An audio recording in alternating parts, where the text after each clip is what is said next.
Luz de Ra, faze-me repleto de seu esplendor, para que eu possa abrir esse local de culto. Abaixa os braços, aponta com a espada, aponta com um punhal, ou com a espada ritualística, ou mesmo com esse mudra do punhal.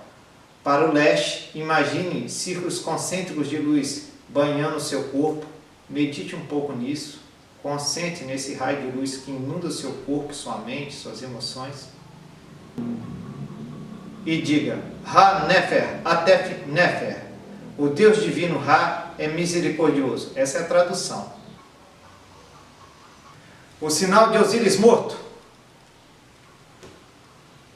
O sinal do luto de Ísis. O sinal de Apófis e Tifon. Após essa sequência, cruze os braços, formando um X à frente do corpo, abaixe a cabeça e diga: o sinal de Osíris ressuscitado.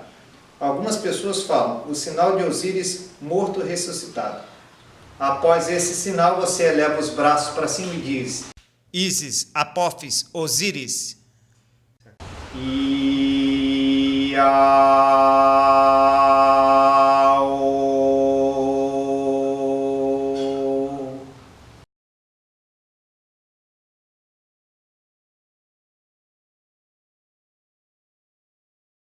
Depois você faz novamente o sinal de Osíris morto e Osíris ressuscitado e diz: Lux, a luz na cruz. Lux, a luz na cruz. Dessa vez olhando para frente. Fecha com a frase: sou o ontem, conheço o amanhã. Então essa frase é uma frase do livro Egípcio dos Mortos. Sou o ontem, conheço o amanhã. Onde o morto se identifica com Osíris. Ok? Toda a sequência de oração, de invocação descrito nessa apostila: ó vós todos os deuses e deusas, voltai para mim vosso rosto. Sou o vosso mestre, um filho de vosso mestre. O mago, o adepto, está se identificando com Deus Osíris. Então é uma frase retirada do livro Egípcio dos Mortos, que é conhecido em sua tradução original, o livro Para Sair à Luz, significando o ego que morre e renasce de forma renovada, ou seja, a personalidade do ego que se extingue, que se sacrifica a si mesmo para dar nascimento a um novo ser, ou seja, a luz do Espírito. É uma metáfora também que traduz a descida do SAG, do Sagrado Anjo Guardião, na esfera de vida humana, ou seja, na personalidade do adepto.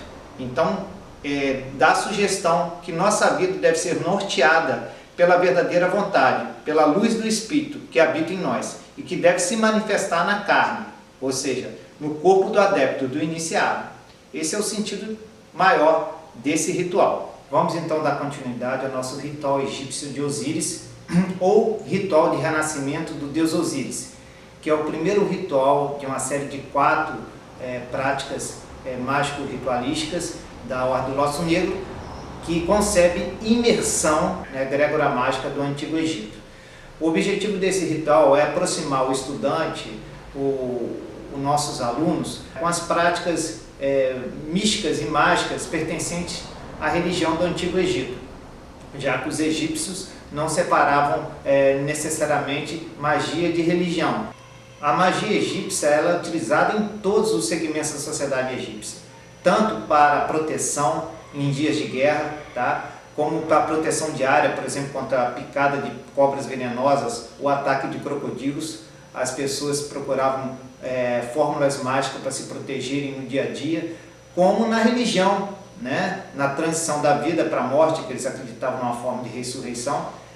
A magia estava presente em tudo, em amuletos, em fórmulas, em invocações, em exortações, e isso é algo preemente na tradição antiga do Egito. E as mais belas exortações religiosas, invocações dos textos e papiros egípcios, como no livro Para Sair à Luz, que é mais conhecido aqui no Ocidente como Livro dos Mortos, mas cuja tradução correta em egípcio era Para Sair à Luz, é um livro de renascimento da alma,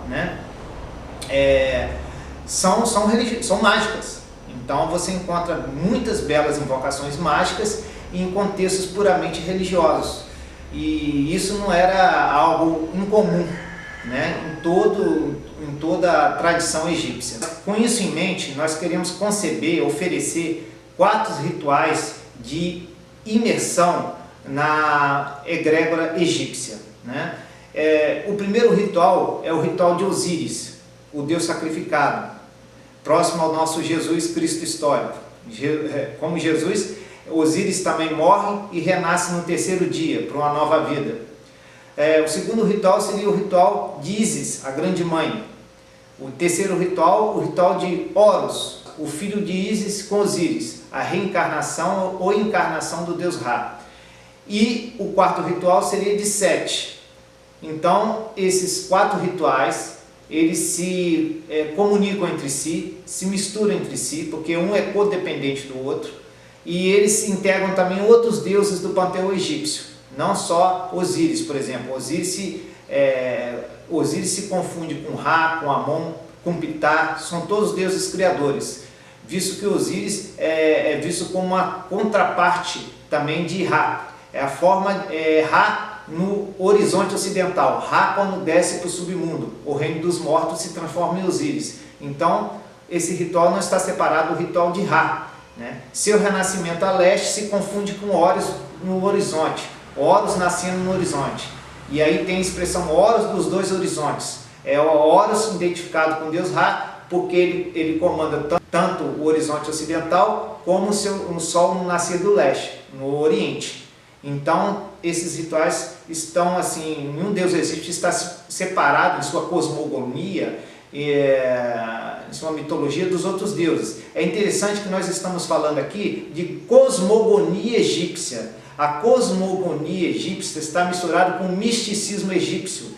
Eles concebiam um universo animado, rico em princípios cósmicos, todos derivados do mesmo Deus Criador central, que é invisível, que é eterno, que é de certa forma inatingível, está além da compreensão humana, mas se manifesta através de seus diversos néteres. Néter é um termo que alguns egiptólogos modernos traduziram como Deus ou deuses, né? Maquinalidade néter, plural neterus, né? Deuses, e néter, Deus, como os egiptólogos traduziram, significa na verdade princípios cósmicos. Então os deuses egípcios são na verdade, como os egípcios entendiam, pelo menos as classes sacerdotais mais altas, eram concebidos como princípios cósmicos, emanados da mesma luz central, ou seja, do mesmo Deus Criador central. Como eu disse, a religião egípcia era uma religião intrincada, que era mais ou menos parecida com a mistura de politeísmo com monoteísmo.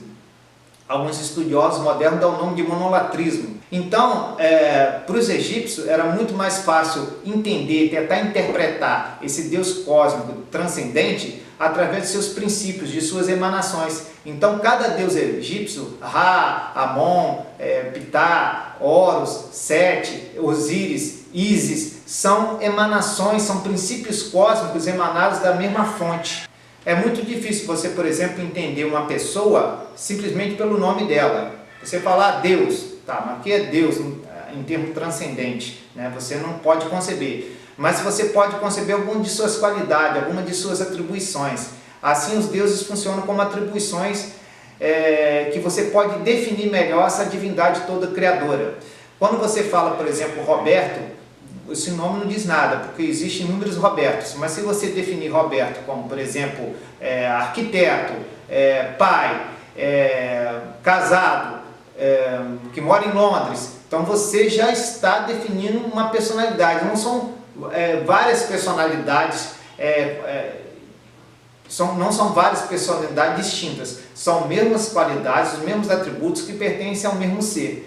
Então você já começa a ter uma ideia melhor de quem é essa pessoa chamada Roberto.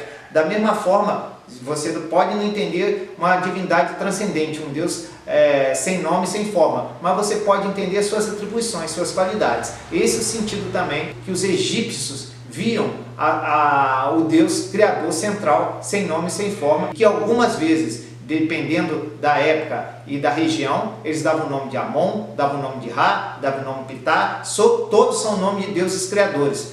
A religião egípcia mudava conforme a época e até a política do momento, né? Então, em alguns lugares o Deus Criador poderia ser cultuado como Amon, em outros lugares como Ptah, em outros como como Ra. E algumas vezes esses termos se misturavam, como Amon-Ra, por exemplo.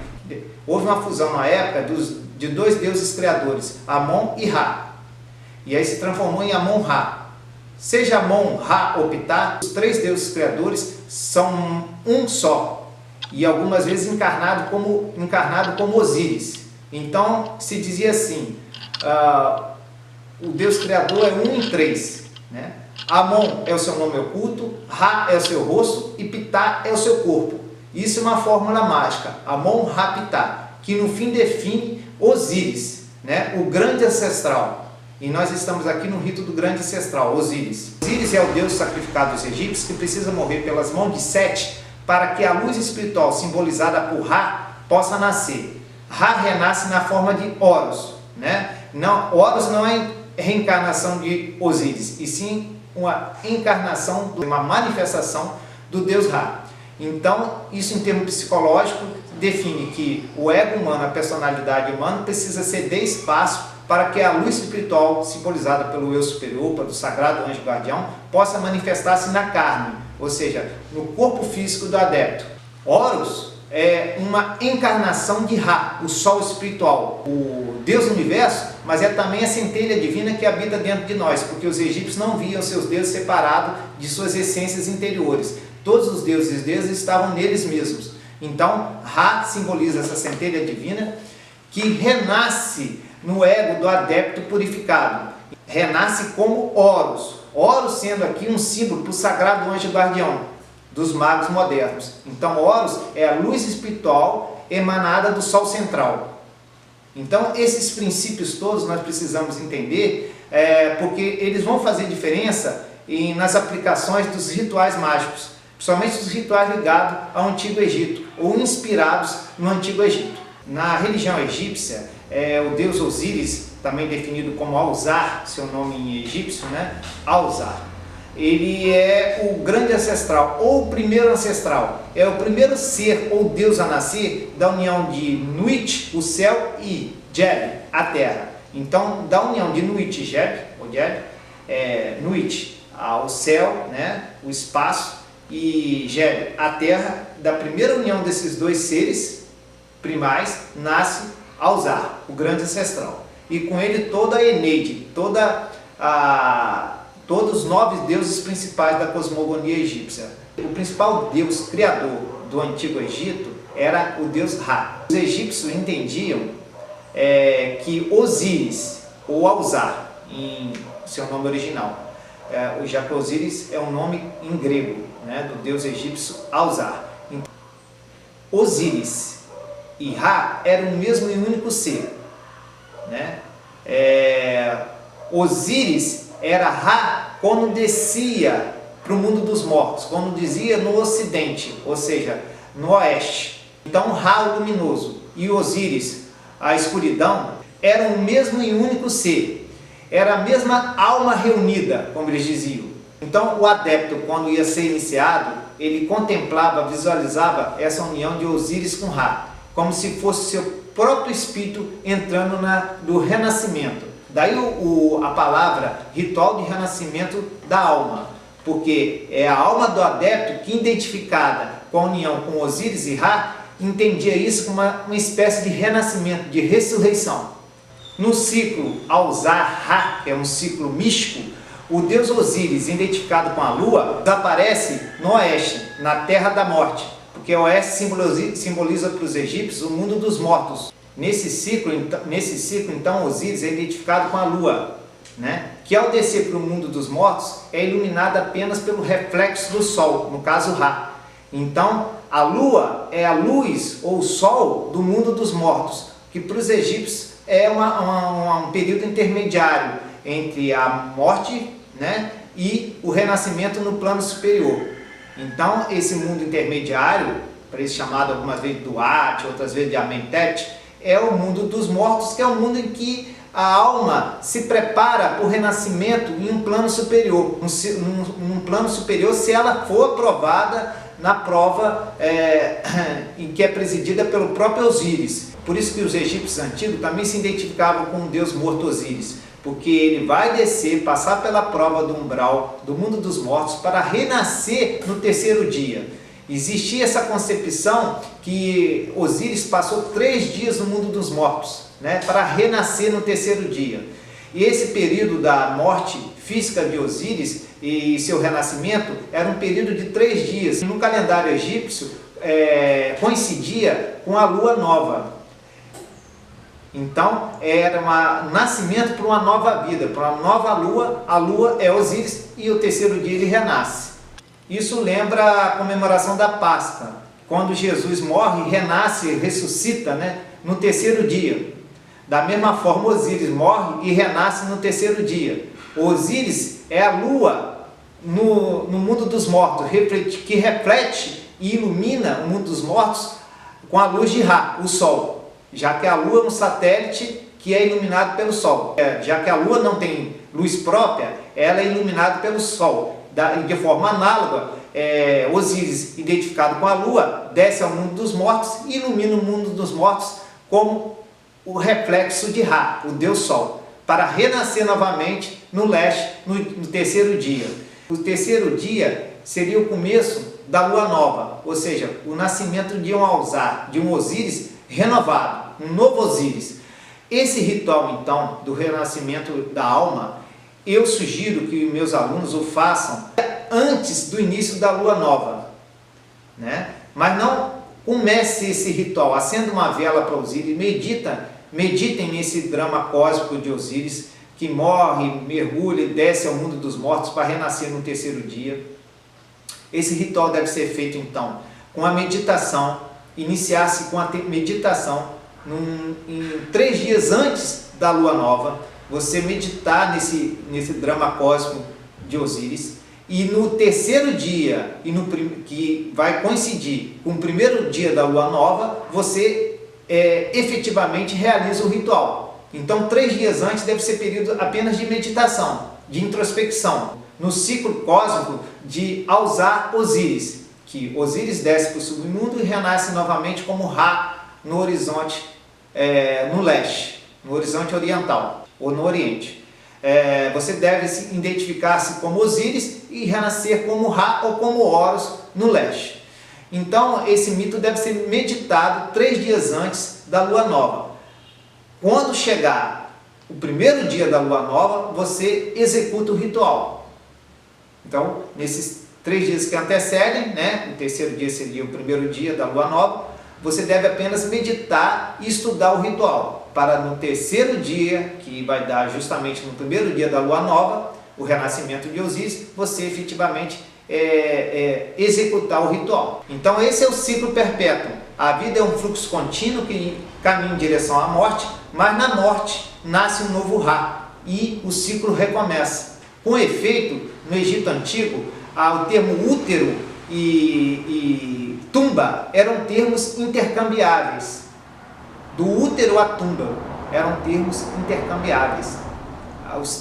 Isso é interessante você interiorizar isso, que para os egípcios a morte representa o nascimento para a nova vida, né? Mas a vida já está implícito o processo de morte, né? E posterior renascimento. Assim, Ra é o Néter, né? O princípio cósmico vivo que desce ao mundo dos mortos para se transformar em Osíris e para renascer novamente no leste como Ra novamente no novo dia. Então esse ciclo é perpétuo. De morte e renascimento é um ciclo perpétuo. E assim os egípcios também viam a alma humana que sempre renasce, não só após a morte, mas a cada novo dia.